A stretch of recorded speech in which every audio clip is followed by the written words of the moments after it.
shortwave radio station first came to light in 2000 and earned the name Squeaky Wheel. The station is believed to be part of a Russian military communications network, possibly classic. broadcasting from the S-32 transmitter, located in Rostov-on-Don in Russia. The disturbing noise could be regularly picked up until 2008, when it changed to 2 plainer tones, which carry on to this day.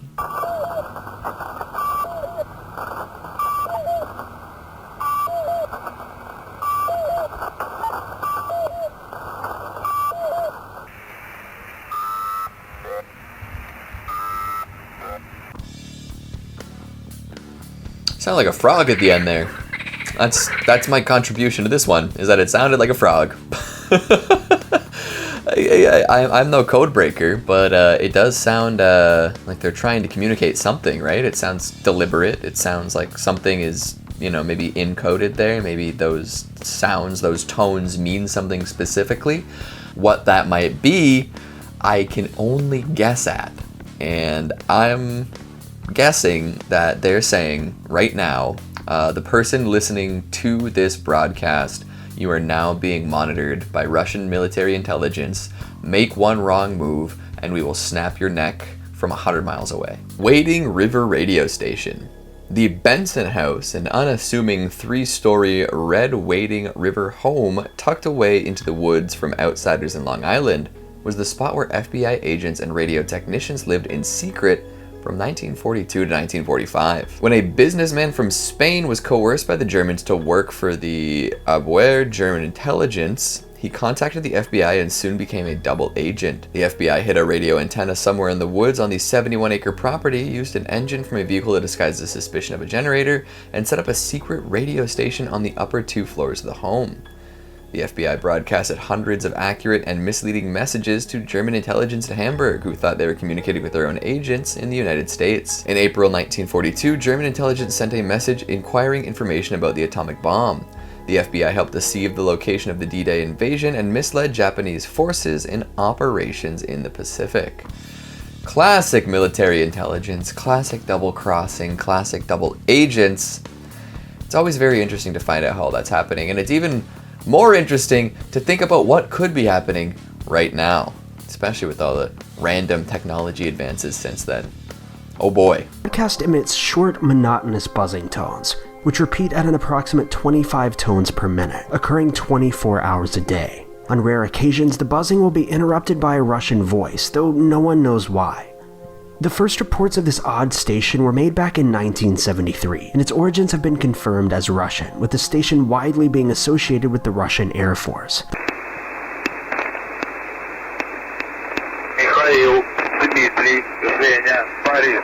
Mikhail, Dmitry, Zhenya, Boris. 85, 343. Konstantin, Roman, Ivan, Nikolai. Interesting. It's almost like a numbers station where you're not really sure what they're referring to, where it's coming from, or what the end goal is. Boy howdy. You gotta wonder what kind of secret information is encoded in those strange ticks and the, seemingly random assortment of words and names.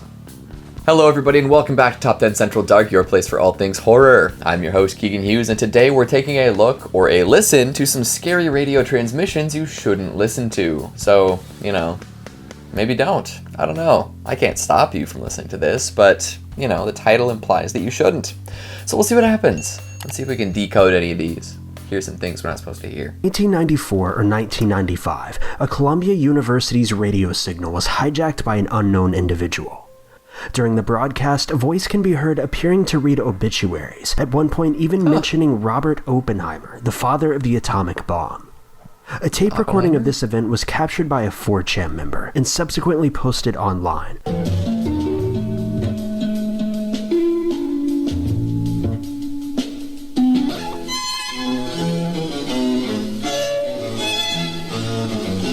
Vibes have changed.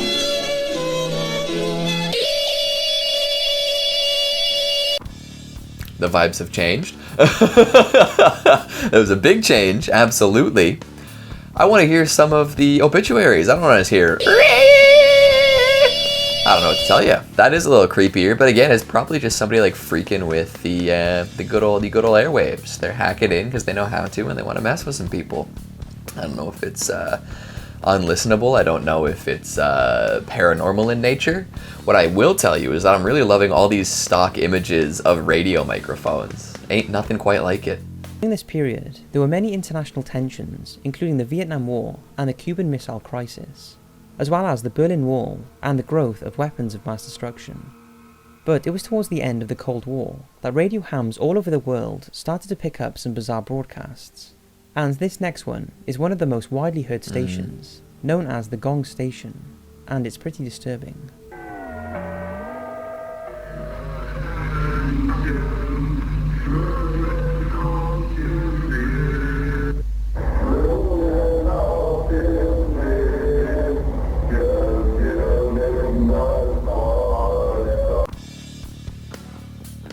Yeah, I'd say. Holy moly. I like the sound of the gongs. And all whatever on earth that person was singing, humming, saying. So distorted, so freaky. This is Spy Radio. Anna Montes, the former senior analyst of the Defense Intelligence Agency who spied against the United States beginning in the 80s. She was outed as a traitor and is considered one of the most damaging double agents in US history. The then 44-year-old Cuban spy was smart, memorizing details from classified documents in her head. She'd then transfer the materials onto her laptop at home, copy them onto encrypted floppy disks, and arrange dead drops with her Cuban handlers. The double agent tuned her Sony shortwave radio to AM frequency 7887 kilohertz and followed instructions spoken in Spanish. She used a one-time pad to decode the numbers into a message. Montes was DIA's top analyst in Cuba, and for 17 years she deliberately informed Cuban intelligence of priceless and crippling information, including the presence of US Army Special Forces in Latin America and the identities of American intelligence officers working in Cuba. 10 days after 9/11, she was arrested and sentenced to 25 years in prison. I mean, I don't know if that's a scary radio transmission. I guess it depends on what side of the intelligence community you're on, but I don't know if that's called scary. That's interesting. It's fascinating. It's detrimental to some people. An FM radio station located in Mansfield, England was hijacked on 8 separate occasions, each time playing the song called The Song, or The Song, by Ivor Begun. According to investigations, the hijacking is taking place by means of a mobile transmitter, which is being used to override the channel's main broadcast. My mother said that I never should play with the naughty rude. Their giggling talk I could never understand, and that's why I fell in love with my...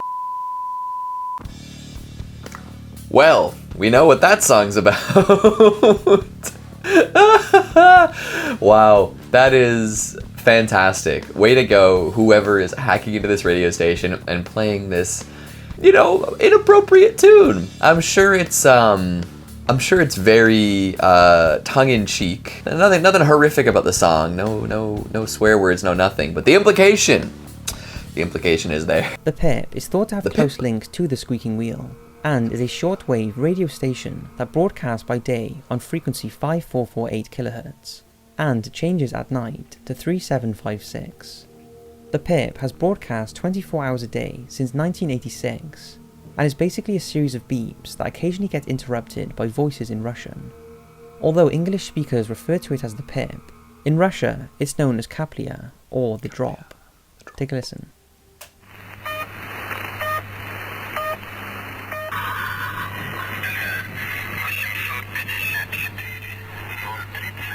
Again, it feels like a numbers station situation, and it's broadcasting 24/7, always.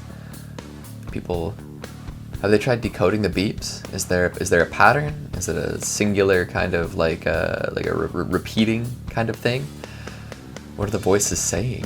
It was during this time that Gene Cernan, who was piloting the lunar module, asked the man piloting the command module, John Young, if he heard a strange whistling noise, continuing to say that it sounded like a, quote, outer spacey type of music.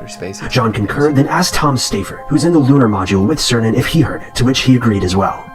To this day, no one knows exactly what this sound or music was, though some have written it off as simply being some sort of VHF radio interference. However, many conspiracy theorists insist that this may have been a signal intercepted from deeper into space, possibly even from extraterrestrials. Have a listen. Hey, when do we fire the helium tanks? Not yet, babe.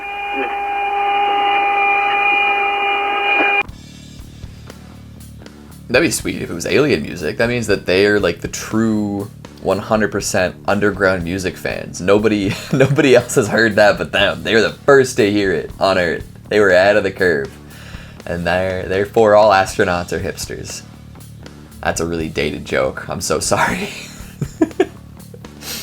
Just before Christmas in 2004, a signal on 3700 kHz was being picked up all over America. It was being sent every 50 seconds and consisted of a short data burst followed by some jumbled speech. It was established the transmission was going through 4 separate frequencies, and what's strange about it was that the speech clip appeared to be the voice of the Looney Tunes character Yosemite Sam, saying, "Varmint, I'm going to blow you to smithereens."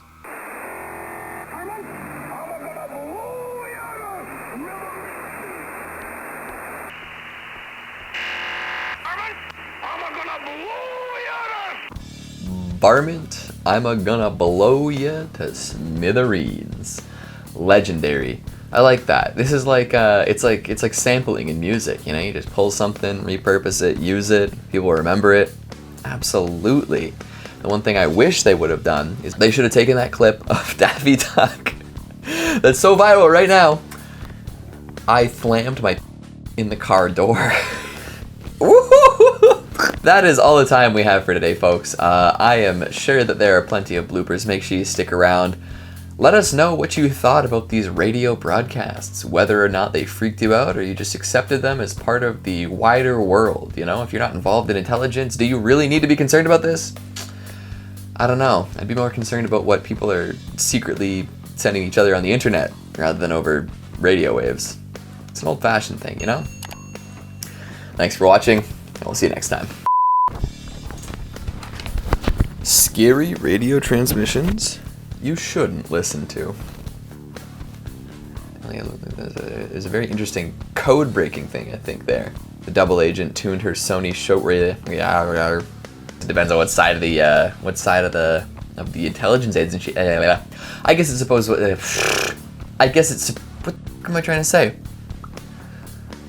I guess it depends on what kind of. Just gotta move this real quick. Stuck on something. I'm sure there's not really anything horrific about the song. Why did I say horrific like that? They should have taken that clip. I